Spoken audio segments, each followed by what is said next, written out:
Il y a une hantise du conflit. Ah, ça, c'est très important. Parce que si on demande, mais pourquoi les accords entre partis?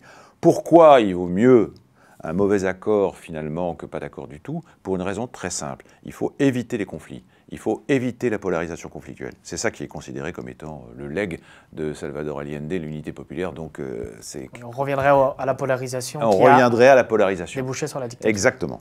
Mais c'est terrible parce que c'est aussi finalement une manière de rendre un peu responsable l'unité populaire et la polarisation de l'époque en disant c'est finalement de leur faute, c'est eux qui ont amené cette nécessité de la restauration de l'ordre. Ah, tout à fait, c'est exactement le discours.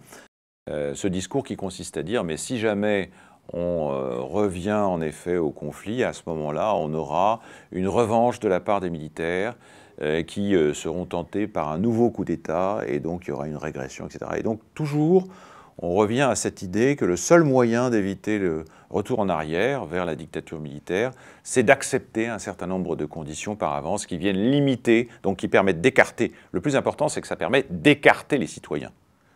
Parce qu'il y a quand même un engagement fort qui est pris par celui qui va devenir président, qui est l'engagement de substituer à la militarisation du territoire mapuche, le Walmapu, une politique de négociation avec des interlocuteurs mapuches, etc., des associations, des organisations, etc.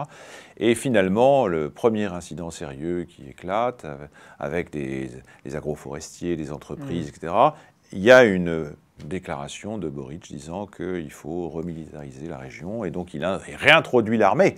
C'est quand même assez significatif, et symboliquement, c'est lourd de conséquences et c'est terrible.